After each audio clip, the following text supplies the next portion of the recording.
In this episode, we're going to speak to several staff members who were recently awarded grants from the ACC Foundation's Innovative Initiative Program. The program was created to award innovative ideas to help achieve the college's mission. Recruitment and Enrollment Director Amanda Smithson was awarded a $2,000 grant to fund scholarships for students to prepare for the TSI entrance exam. Many people aren't familiar with the Texas Success Initiative, which is a state-mandated exam required for all incoming college freshmen. It measures their ability to perform at a college level in English, language arts, and then in math. So students take this exam. It's not pass or fail, but there is a benchmark score that does help us determine where they should be placed.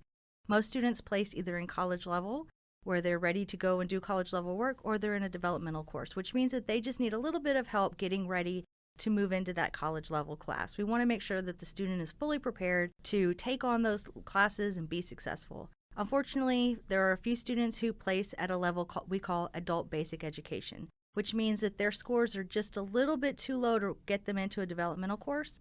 It becomes a little bit trickier for us to place them.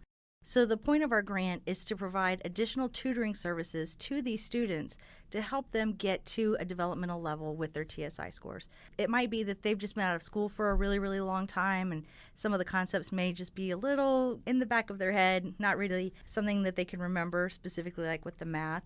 And the tutoring just gives them a little bit of a refresher before they go in and they retake the TSI.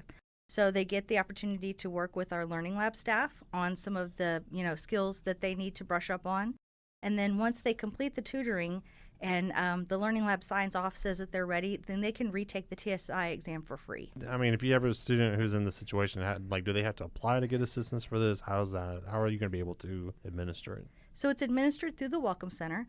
Our admissions counselors meet with students when they test, and the students that test into that adult basic ed level will have an opportunity to participate in this program.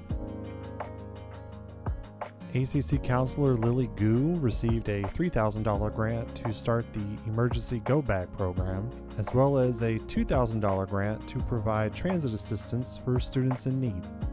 Yes, I'm very excited about this innovative grant called Transit to Success, because we have had students that have come up to us that have been in various situations where they didn't have any transportation, and a bicycle could make a difference between them getting to school, to campus.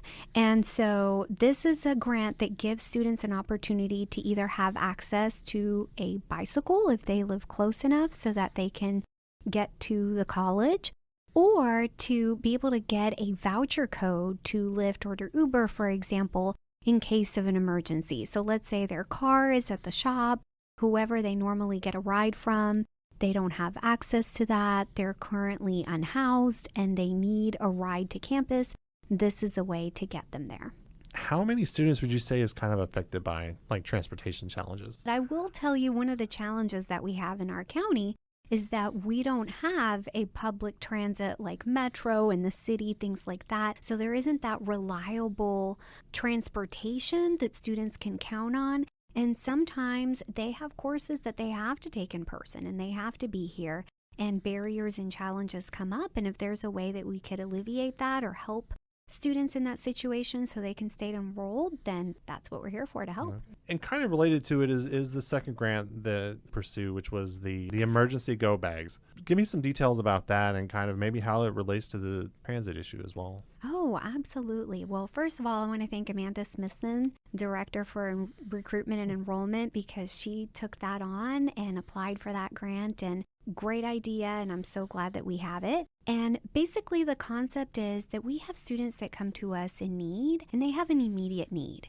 And it is challenging if we have to go to multiple places on campus to be able to just get them some snacks or a few canned goods and things like that. So the goal of the Emergency Go Bag is that we have a gift card available already for the student, some non-perishable snacks, and it's already in a bag set and ready to go. So when they come and meet with the social support specialist, a counselor, or with me, we already have everything ready for them and can say, hey, we can get you connected to more help and resources. In the meantime, here's this go bag with some snacks and a small gift card to get you started for today. When you think about colleges or just any school, you think about education, getting a certificate or a degree. At least at ACC, and I know at other community colleges, we're starting to kind of pay attention more to the needs like off campus and kind of how that might impact their education. Do you feel like these are kind of one of those types of services where if you have a student who's challenged off campus, it's going to bring challenges on campus, I'm assuming? Absolutely, yes. Basic needs are real, and we know that if a student is experiencing some of those challenges for housing and food and transportation,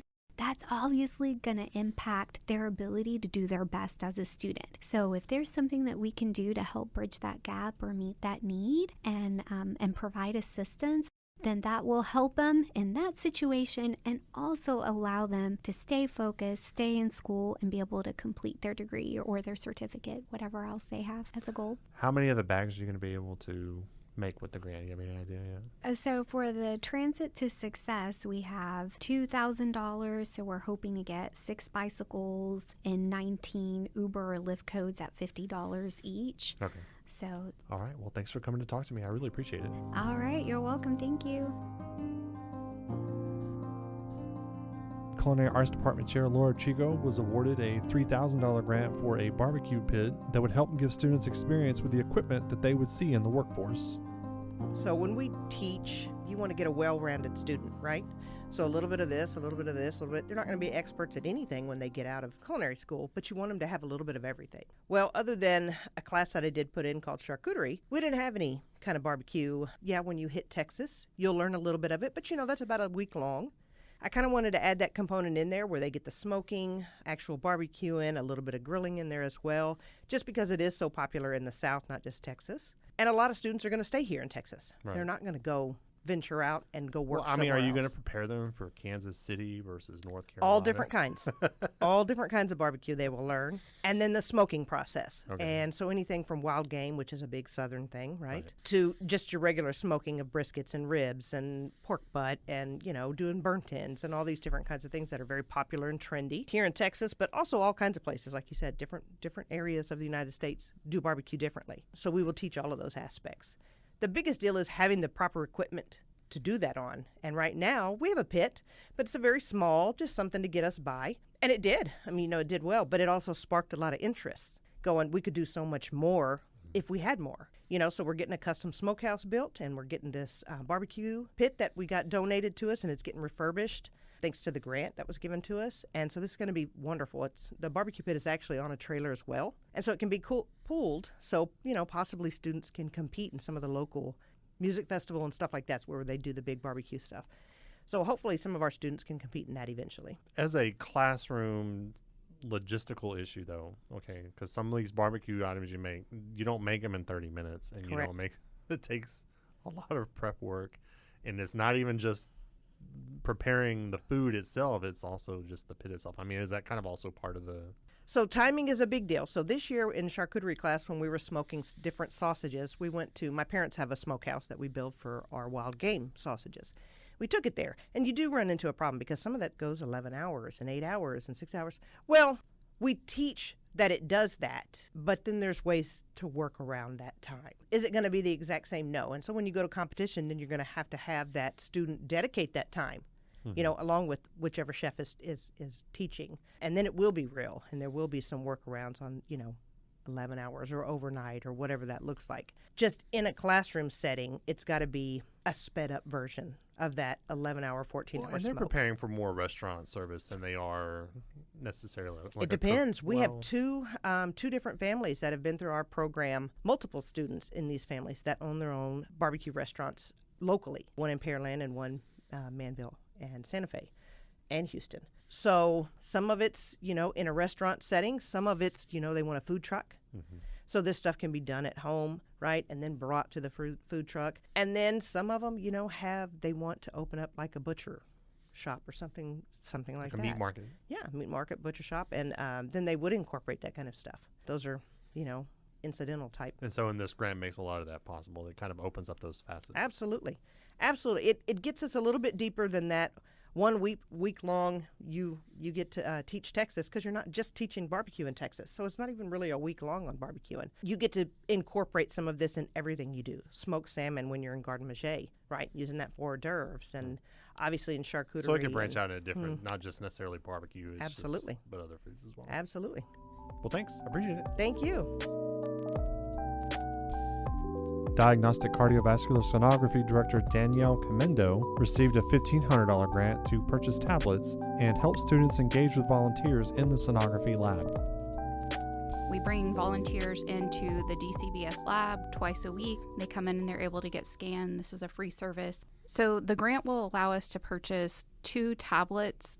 When we bring volunteers in, they've been completing the forms on paper. This way they're able to complete them on the tablets, and the students will be able to help them. A lot of our volunteers are elderly and may need that help from the students. So having the tablet there and accessible for both the student and the volunteer will benefit both. How many scans do y'all do on volunteers, like per semester? Every week we welcome 4 to 6 adult echo volunteers, and then every Tuesday we welcome 8 vascular volunteers. Okay. We've done these volunteer programs for a long time, and they're very necessary practice for the students. So what is the process then when they volunteer? The process has been that they would call and schedule. Kind of was a two-part project. The scheduling piece of it was the first piece. So going to a digital scheduling piece allows the volunteers to go online and schedule anytime at their convenience instead of having to call and schedule an appointment that way. And then the second piece was the tablets, having those available so that the forms can be filled out during lab time. How vital are these for the students to do these scans? They're absolutely vital. We have to get them ready to go to clinical rotations where they scan real patients. A lot of times this is their first interaction. The volunteers, we run it as they are patients and run it in that scenario. So our volunteers are absolutely necessary and vital for student success. Okay. Do students ever encounter this sort of intake process when they're out employed? Yes, they do. This is industry standard. Digital is industry standard. So getting them prepared for that if they go to work in a clinic, a cardiology practice, or a vascular practice is necessary. Thank you for listening. Please be sure to check out the other episode regarding the Innovative Initiative Grant Program. For more information, visit alvincollege.edu/foundation.